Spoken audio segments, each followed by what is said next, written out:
Hello everyone, welcome to Brick Vault. This video is a comparison between one of the most well-known and renowned expert LEGO sets ever made, the UCS Ultimate Collector Series Millennium Falcon Set 75192, and a creation from the depths of the custom building world, the UCCS Ultimate Custom Collector Series Millennium Falcon from the designers Marshall Banana, Flute Disc, and the builder One Man and His Bricks. Both of these are incredibly massive undertakings, both built to accurate minifig scale, and both of these models I absolutely adore for many different reasons. I'm going to do my best at highlighting some of the major differences and smaller details. This is not a better or worse kind of video. These designs both have a ton of value to the hardcore LEGO nuts, AFOLs, Star Wars fans, and they can appeal and detract depending on your interests in plenty of different ways. If you think we're crazy for having two massive LEGO Falcons in our studio, feel free to like this video. And before I get started, first, let me say that there is no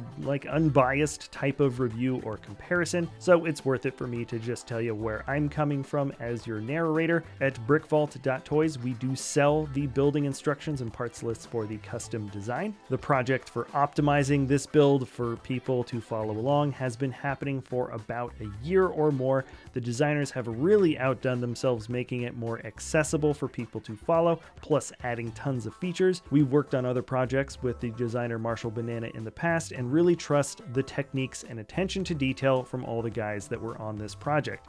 The link to the much better edited video talking in depth about the custom model is in the description if you wanted to go a bit deeper into just the custom Falcon. And then on the flip side, the UCS Falcon, the set, is much more than just a set to me. I've got a long history with this build, and there is no way I was personally going to cannibalize this model to feed the custom creation, which you totally can do. Back in 2017 when it came out, there were only 2 of these sets in the LEGO store on opening day where I was. LEGO buddy John and I got to the store before it closed the night before and stayed all the way through until it opened the next morning. When I was building it, the LEGO designer Hans, the actual guy who designed this set, jumped in on the live stream when I was putting it together. That was awesome, and this was the only single LEGO set that we allowed on our massive Yavin 4 diorama. Everything else you see here was custom, but this one single model, and it still fit in perfectly. I'll never part it down unless maybe, some old guy decides to smash it. It is still such a fun clip to watch. Okay, this is officially my longest intro to a video, and I think first it is important to knock out some of the technical or nerdy, nitpicky things like scale, accuracies, and design inspiration first. And there's that first big thing. What do you mean by design inspiration? Aren't both of these models just built based on the Millennium Falcon? The answer is yes, but the custom model follows direct details and proportions from the 32-inch model used by ILM during the production of The Empire Strikes Back, while the UCS LEGO set from 2017 is mostly inspired from the 5-foot model used by ILM in A New Hope, the very first Star Wars movie. It does actually borrow a couple of small details from the other model, but to make this a little bit more clear, Marshall Banana was actually kind enough to provide us with this top-down graphic here. It shows the LEGO set lined up with its 5-foot inspiration,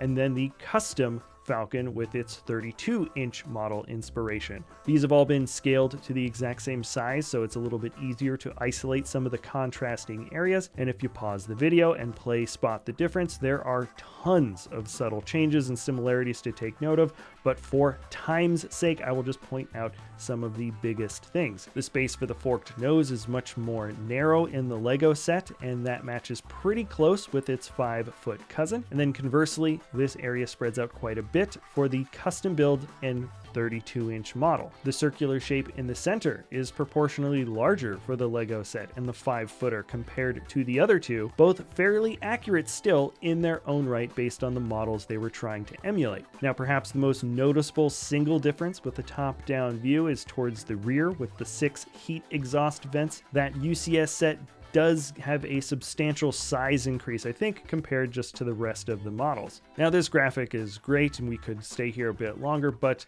I think it's easier to get physical now and show you a few more differences between both of the models. This custom build registers a little smoother and lighter overall, I think, when you see them together. This is mostly due to the forks in the front being entirely brick built, so there aren't as many studs here. In general, there's a little bit less dark bluish gray, and also there are a few areas on the custom model that are tiled off. Not by much, but it still does feel marginally lighter and less studdy than the set. More importantly though, the long shot reveals more clearly the differences in the forked nose like I mentioned before. The straight line of the side greebles is relatively unbroken for the custom model, while there is a more clear distinction between the fork and the circular body on the Lego set. It's very subtle at the end of the day, but at a big size like this, the differences can be seen a bit more easily. Now, another important distinction here is that the forked nose on the UCS model is much thinner than the official Lego set. This is ultimately a more accurate proportion in general for any Falcon, but it's fair to clap back, quote unquote, for the UCS model, and that is when you're looking at the side details for both creations. I like to call this area like the meat of the hamburger. The Lego set keeps this section just a little thinner by one stud. This detail is universally a little bit more accurate for the look of the Falcon no matter what. But it's so funny because every difference here that I point out always has some type of reason or rhyme to it. The thickness of the custom build in this area is chalked up to, hey, we need an extra stud here for proper space to fit a full interior. That wasn't going to happen any other way. But all right, let me just get to the last, I think, big proportional change for any of these models, and that is the height of the cockpit. The custom model ends right before the bottom panels intersect with it, and the walkway rests slightly higher than the center of the ship. Now, when you look over at the Lego set, the bottom of the cockpit drops down below that bottom plating, and the top of the walkway is much lower than the center and even droops a little bit. Now, guess which is more accurate? Well, the answer is neither, really, and that's because both models are attempting to compensate for the fact that the official 10 stud wide windscreen piece that was developed for this set specifically is not scaled correctly. I'm pretty sure the correct size is something like 9 studs wide instead of 10, or maybe even a little bit less, and that just does not match up with the way Lego makes these kinds of big cone pieces. They wanted to easily fit and pose minifigures in the cockpit, so for both models, this area is just a little bit bigger than it should be. Now, to be honest, did you know this piece was scaled off before I started the video? Did you notice it while I was showing the top-down graphic, maybe? And here is the real question, does it even matter? The deep dive into the subtle changes is not a rattling off of winning and losing points between the two models.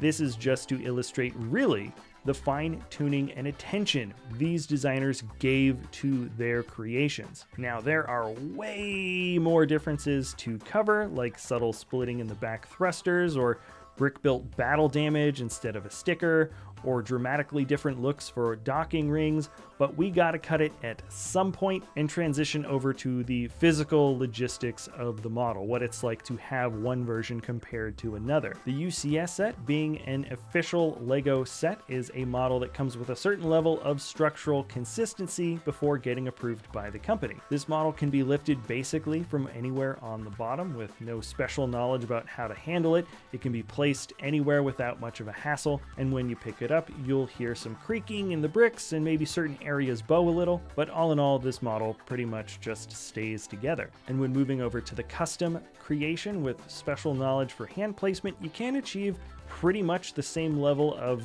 banality when moving this custom creation around. There are relatively large flat areas along the bottom that are weight bearing, so getting a grip underneath the model isn't too difficult, but the landing gear does have some greebled areas that can fall off when blindly feeling around for the correct placement of your hands. All the pieces can be reattached pretty quickly, and oddly, when you're actually holding the model, there's somehow less structural bowing when you pick up the custom creation, even though it's been built to kind of come apart at the top and have a total interior. That's neither here nor there. It's just something that I found to be unexpected when I first built the custom creation, and ultimately the Lego set is a much easier model to move around. Now, when it comes to interactive features, these models are not so easy to compare like one-on-one because most of the features are internal and there's just a huge amount of differences. The UCS Lego set has a couple of small pieces that can be quickly taken off to show some small internal details here and there. The pros are it's very quick and easy to transform and show off a few internal areas, and the cons are,